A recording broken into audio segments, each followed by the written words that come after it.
Chapter 5. Short Shrift. "Done what you've looked!" angrily shouted one of the salesmen.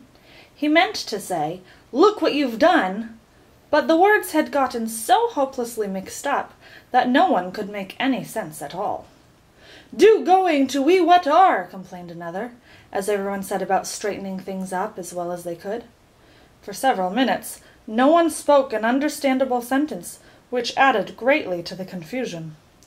As soon as possible, however, the stalls were righted, and the words swept into one large pile for sorting.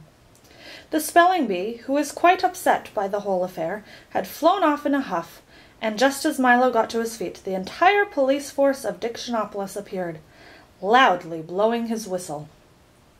"Now we'll get to the bottom of this," he heard someone say. "Here comes Officer Shrift." Striding across the square was the shortest policeman Milo had ever seen.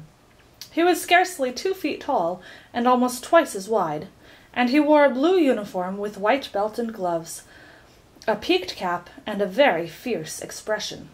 He continued blowing the whistle until his face was beet red, stopping only long enough to shout, "You're guilty! You're guilty!" at everyone he passed. "I've never seen anyone so guilty," he said as he reached Milo. Then turning towards Talk, who was still ringing loudly, he said, "Turn off that dog! It's disrespectful to sound your alarm in the presence of a policeman." He made a careful note of that in his black book, and strode up and down, his hands clasped behind his back, surveying the wreckage in the marketplace. Very pretty," he scowled. "Who's responsible for all this? Speak up, or I'll arrest the lot of you." There was a long silence. Since hardly anybody had actually seen what had happened, no one spoke. "You," said the policeman, pointing an accusing finger at the humbug, who was brushing himself off and straightening his hat. "You look suspicious to me." The startled humbug dropped his cane and nervously replied, "Let me assure you, sir, on my honor as a gentleman, that I was merely an innocent bystander, minding my own business, enjoying the stimulating sights and sounds of the world of commerce, when this young lad—" "Aha!" interrupted Officer Shrift, making another note in his little book.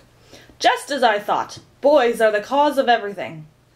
"Pardon me," insisted the humbug, "but I in no way meant to imply that—" "Silence!" thundered the policeman, pulling himself up to full height and glaring menacingly at the terrified bug. "And now," he continued, speaking to Milo, "where were you on the night of July 27th? "What does that have to do with it?" asked Milo. "It's my birthday, that's what," said the policeman as he entered "Forgot my birthday" in his little book. "Boys always forget other people's birthdays. You have committed the following crimes," he continued.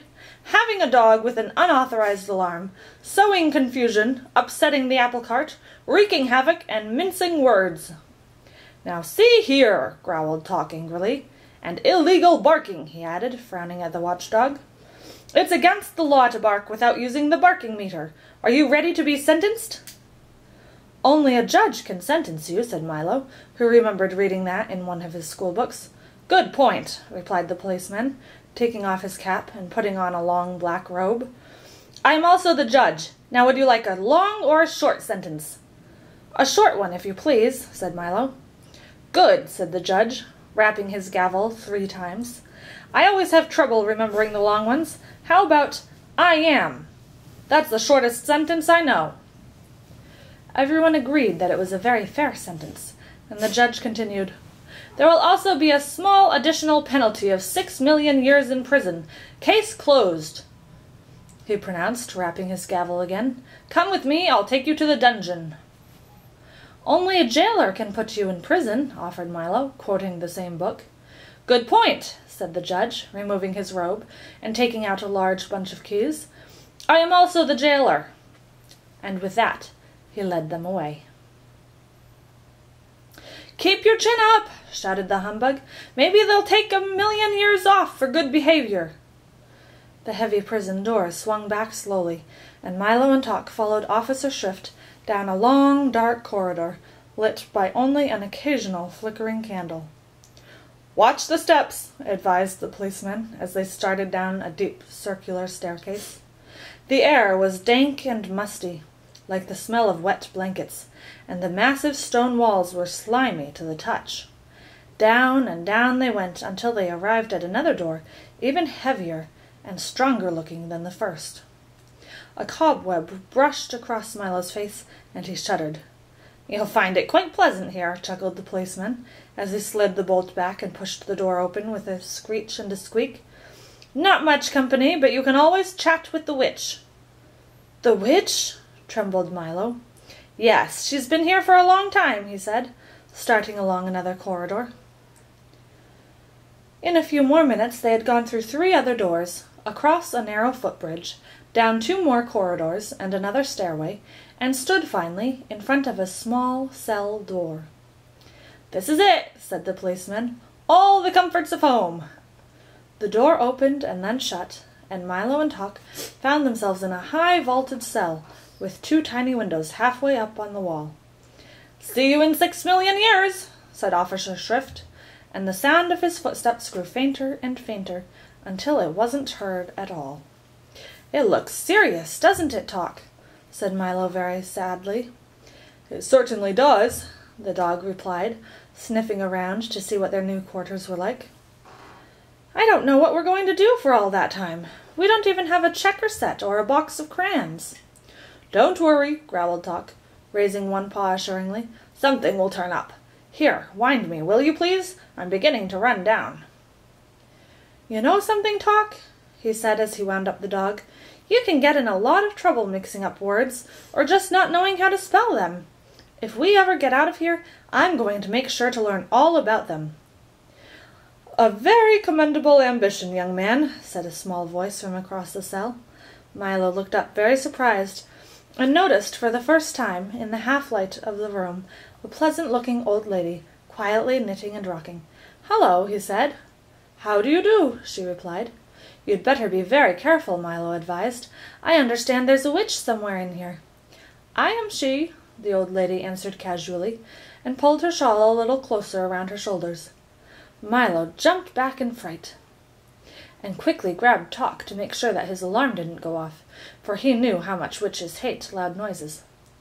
"Don't be frightened," she laughed. "I'm not a witch. I'm a witch." "Oh," said Milo, because he couldn't think of anything else to say. "I'm faintly macabre, the not-so-wicked witch," she continued, "and I'm certainly not going to harm you." "What's a witch?" asked Milo, releasing Tock and stepping a little closer. "Well," said the old lady, just as a rat scurried across her foot, "I am the king's great-aunt. For years and years I was in charge of choosing which words were to be used for all occasions, which ones to say and which ones not to say, which ones to write and which ones not to write. As you can well imagine, with all the thousands to choose from, it was a most important and responsible job. I was given the title of Official Witch, which made me very proud and happy. At first I did my best to make sure that only the most proper and fitting words were used. Everything was said clearly and simply, and no words were wasted. I had signs posted all over the palace and marketplace which said, 'Brevity is the soul of wit.' But power corrupts, and soon I grew miserly, and chose fewer and fewer words, trying to keep as many as possible for myself. I had new signs posted which said, 'An ill-chosen word is the fool's messenger.' Soon sales began to fall off in the market. The people were afraid to buy as many words as before, and hard times came to the kingdom. But still I grew more and more miserly. Soon there were so few words chosen that hardly anything could be said, and even casual conversation became difficult. Again I had new signs posted which said, 'Speak fitly or be silent wisely.' And finally I had even these replaced by ones which read simply, 'Silence is golden.' All talk stopped. No words were sold. The marketplace closed down, and the people grew poor and disconsolate. When the king saw what had happened, he became furious, and had me cast into this dungeon where you see me now, an older and wiser woman." "That was all many years ago," she continued, "but they never appointed a new witch, and that explains why today people use as many words as they can, and think themselves very wise for doing so. For always remember that while it is wrong to use too few, it is often far worse to use too many." When she had finished, she sighed deeply, patted Milo gently on the shoulder, and began knitting once again. "And have you been down here ever since then?" asked Milo sympathetically. "Yes," she said sadly. "Most people have forgotten me entirely, or remember me wrongly as a witch, not a witch. But it matters not, she went on unhappily, for they are equally frightened of both." "I don't think you're frightening," said Milo, and Talk wagged his tail in agreement. "I thank you very much," said Faintly Maccabery. "You may call me Aunt Faintly. Here, have a punctuation mark." And she held out a box of sugar-coated question marks, periods, commas, and exclamation points. "That's all I get to eat now." "Well, when I get out of here, I'm going to help you," Milo declared forcefully. "That's very nice of you," she replied. "But the only thing that can help me is the return of rhyme and reason." "The return of what?" asked Milo. "Rhyme and reason," she repeated. "But that's another long story, and you may not want to hear it." "We would like to very much," barked Talk. "We really would," agreed Milo. And as the witch rocked slowly back and forth, she told them this story.